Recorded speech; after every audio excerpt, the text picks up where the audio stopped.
Personne dans ce restaurant 5 étoiles ne pouvait imaginer que la soirée allait basculer de cette façon. Personne n'aurait pu prédire qu'un homme en costume à 15 000 € et une femme aux vêtements usés allaient changer la vie l'un de l'autre en l'espace de quelques heures. Mais c'est exactement ce qui s'est passé ce vendredi soir de novembre à Paris. Thomas Beaumont ajustait sa cravate en soie italienne tout en observant son fils de 12 ans, Mathis, qui jouait distraitement avec son téléphone dernier cri. Il venait d'arriver au Céleste, l'un des restaurants les plus exclusifs de la capitale, où il fallait réserver 3 mois à l'avance.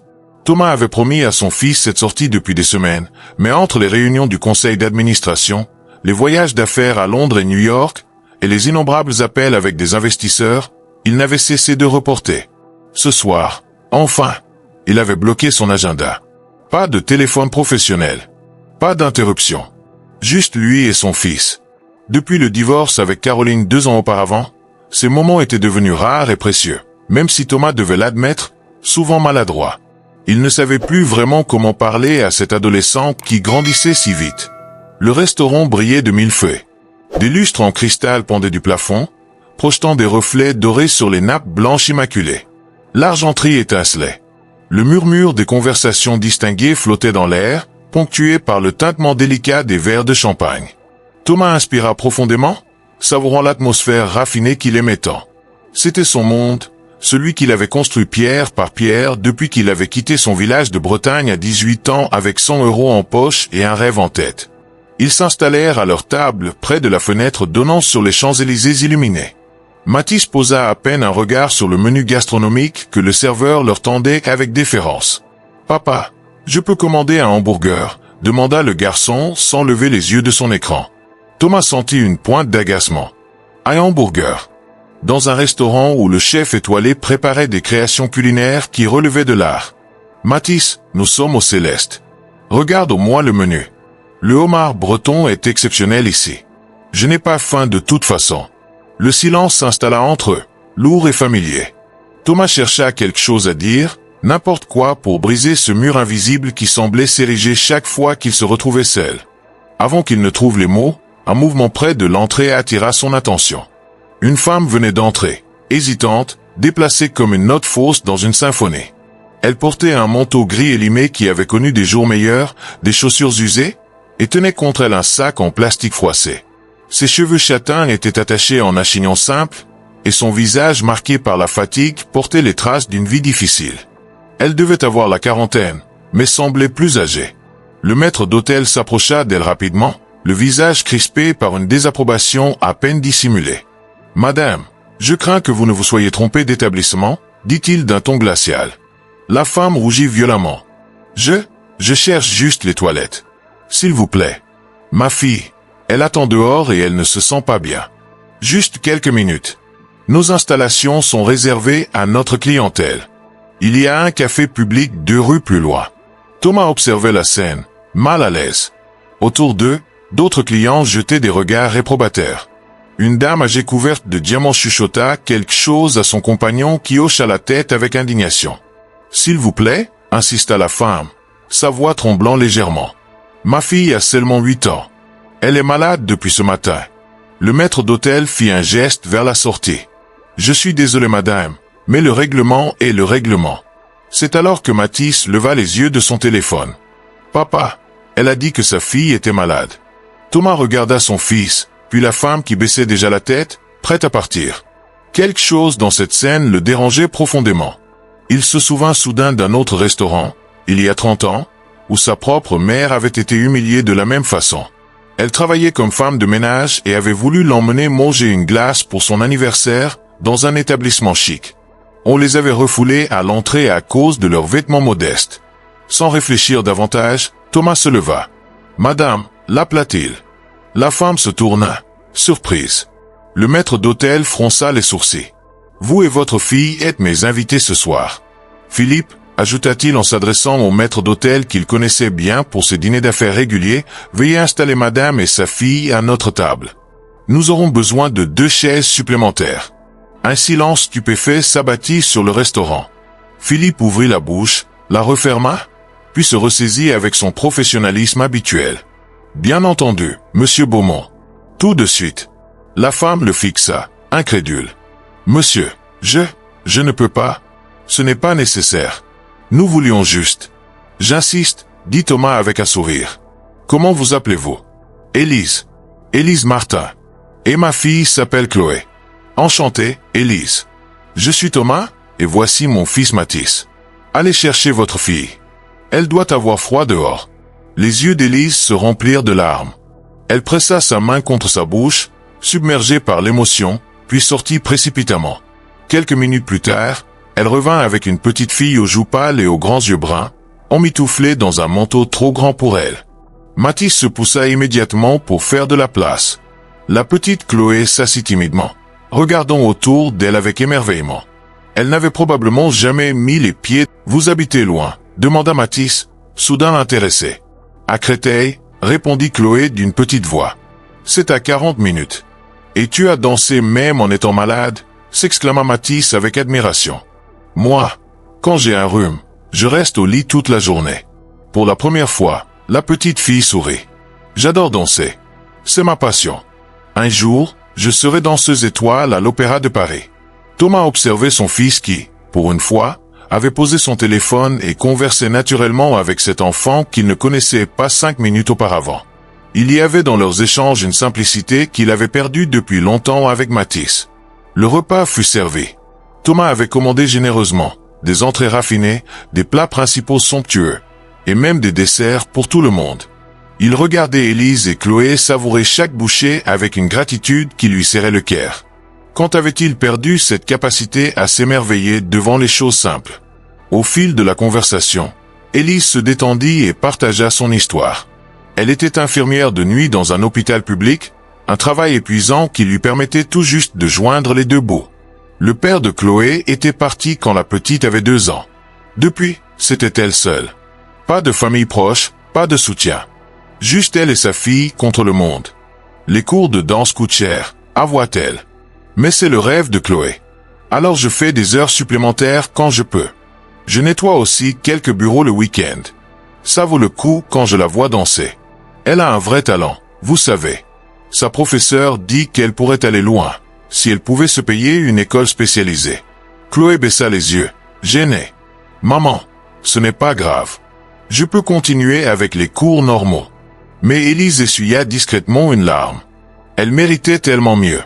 Elle travaille si dur. Mais l'école dont parle sa professeure coûte 8 000 € par an. C'est impossible pour nous. Thomas sentit quelque chose se briser en lui. Cette femme se battait chaque jour pour offrir à sa fille une chance. Elle se sacrifiait sans compter. Et lui, qu'avait-il sacrifié récemment? Il donnait de l'argent à Mathis, le couvrait de cadeaux coûteux. Mais quand lui avait-il offert son temps, sa présence, son attention véritable? Le dessert arriva, des créations chocolatées qui ressemblaient à des œuvres d'art. Chloé poussa un petit cri de joie. Mathis sourit en la voyant si heureuse pour quelque chose d'aussi simple qu'un dessert. « Papa, murmura-t-il en se penchant vers Thomas, on peut les aider. » Thomas regarda son fils avec surprise. « Comment? Je ne sais pas. Mais ils ont besoin d'aide. Et nous, on a tellement. » La sagesse inattendue de ces mots frappa Thomas en plein cœur. Son fils de 12 ans venait de lui donner une leçon d'humanité plus puissante que tous les livres de développement personnel qu'il avait lus. Quand le repas se termina, Thomas demanda l'addition. Élise insista pour voir combien coûtait tout cela, visiblement mal à l'aise. 380 €, lut-elle en blêmissant. « Monsieur Beaumont, c'est trop. Je me sens. » Thomas leva la main. « Élise, ce repas ne représente rien pour moi financièrement. Mais cette soirée m'a offert quelque chose d'inestimable. Vous m'avez rappelé d'où je viens et ce qui compte vraiment. Alors c'est moi qui vous remercie. » Il sortit sa carte bancaire, puis hésita. Une idée prenait forme dans son esprit. Une idée qui allait bien au-delà d'un simple repas. « Élise, Chloé, dit-il en se tournant vers elle, accepteriez-vous de me revoir? J'aimerais parler avec vous d'un projet qui me tient à cœur. » Élise le regarda avec méfiance. Elle avait vécu assez longtemps pour savoir que les cadeaux venaient rarement sans condition. Quel genre de projet? Thomas sourit. Un projet qui pourrait changer votre vie. Mais je ne veux pas vous mettre mal à l'aise ou vous forcer à quoi que ce soit. Réfléchissez-y. Voici ma carte. Appelez-moi si cela vous intéresse.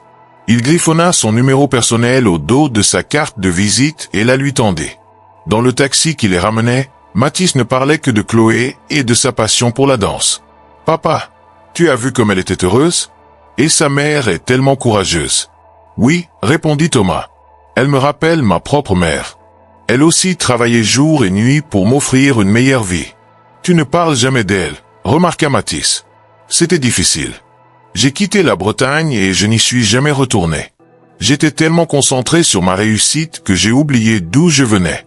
Ce soir, Élise m'a fait réaliser que j'étais en train de faire la même erreur avec toi. » Mathis le regarda, surpris. « Comment ça?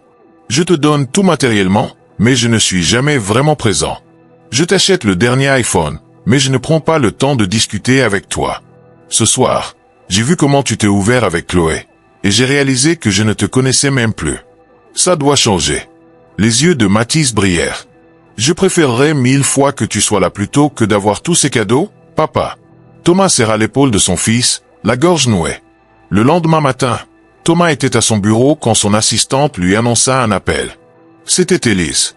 Sa voix tremblait légèrement. « Monsieur Beaumont, j'ai beaucoup réfléchi cette nuit. Je ne suis pas habitué à recevoir de l'aide, et je ne veux pas de charité. Mais pour Chloé, je suis prête à mettre mon orgueil de côté. De quel projet vouliez-vous parler? » Thomas sourit. « Pouvez-vous passer à mon bureau cet après-midi?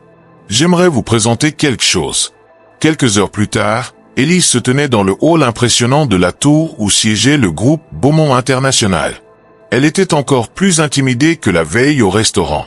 Thomas vint la chercher personnellement et la conduisit dans une salle de réunion au design moderne. « Élise, commença-t-il, je vais être direct. Cette rencontre hier soir m'a profondément marqué. Vous m'avez rappelé des valeurs que j'avais perdues en chemin. Alors j'ai pris une décision. Je veux créer une fondation qui aidera des familles comme la vôtre. Des familles où les parents se battent pour offrir un avenir à leurs enfants malgré des circonstances difficiles. » Élise le fixait, incrédule. « Une fondation? » ?»« Oui, la fondation Nouvelle Chance. Elle financera les études et l'applaudissement fut tonitruant. Ce soir-là, la fondation leva 8 millions d'euros supplémentaires. Mais le moment le plus précieux vint après, quand le gala fut terminé. Thomas se retrouva seul avec Mathis sur la terrasse de l'hôtel, regardant Paris scintiller sous eux. « Papa, dit Mathis, je suis fier de toi. » Ces mots simples signifiaient plus pour Thomas que tous les trophées professionnels qu'il avait reçus. « Je suis fier de toi aussi, mon fils. C'est toi qui m'as ouvert les yeux ce soir-là. Tu crois que maman serait fière aussi? » demanda Mathis en parlant de son arrière-grand-mère décédée qu'il n'avait jamais connue. Thomas sentit les larmes lui monter aux yeux. « Oui, elle serait fière. Elle se battait pour me donner une chance. Maintenant, je me bats pour en donner à d'autres. C'est ma façon de l'honorer. » Ils restèrent là en silence, père et fils réunis, regardant la ville qui ne dormait jamais. Quelque part dans cette métropole immense, 53 familles dormaient avec l'espoir d'un avenir meilleur. 53 enfants rêvaient de devenir médecins, artistes, ingénieurs, danseurs. Et tout avait commencé par un simple geste de compassion dans un restaurant. Des années plus tard, quand on demanderait à Thomas Beaumont quelle avait été sa plus grande réussite, il ne parlerait pas de ses milliards, ni de son empire commercial. Il parlerait d'une soirée de novembre où il avait décidé d'inviter une mère et sa fille à sa table. Il parlerait de la leçon que son fils de 12 ans lui avait donnée. Il parlerait de la façon dont un acte de gentillesse peut déclencher une cascade de changements positifs. Parce qu'en fin de compte, ce n'est pas ce que nous accumulons qui définit notre héritage. C'est ce que nous donnons. Ce n'est pas notre richesse qui nous rend grands. C'est notre humanité. Et Thomas Beaumont avait finalement compris que la vraie richesse n'avait jamais été sur son compte en banque. Elle était dans les sourires des enfants dont la vie était transformée. Dans la gratitude des parents qui retrouvaient espoir. Dans l'amour de son fils qui le regardait désormais avec admiration plutôt qu'avec distance. Cette soirée au restaurant n'avait duré que quelques heures. Mais son impact résonnait encore, se propageant en cercles concentriques de bonté et de transformation. Preuve vivante qu'un seul moment de compassion peut changer non pas une vie, mais des centaines. Si cette histoire vous a touché, si elle vous a rappelé l'importance de tendre la main à ceux qui en ont besoin, alors partagez-la. Commentez avec vos propres histoires de générosité et de seconde chance. Et surtout, rappelez-vous, nous avons tous le pouvoir de faire une différence. Parfois, il suffit d'ouvrir les yeux sur ceux qui nous entourent et de choisir la compassion plutôt que l'indifférence. Abonnez-vous pour plus d'histoires qui inspirent et transforment. Parce que le monde a besoin de plus d'humanité, et ça commence avec chacun de nous. Monsieur Beaumont, je suis infirmière. Je ne connais rien aux fondations. Justement, j'ai besoin de quelqu'un qui comprenne la réalité du terrain, pas d'un autre homme d'affaires. Je vous propose un emploi à temps plein avec un salaire correct. Vous travaillerez avec notre équipe pour identifier les familles à aider, évaluer leurs besoins, et vous assurer que l'argent est utilisé à bon escient. En parallèle, nous financerons les études de Chloé dans la meilleure école de danse de Paris. Élise porta ses mains à sa bouche, les larmes coulant librement maintenant. C'est impossible. C'est trop beau pour être vrai. C'est très possible.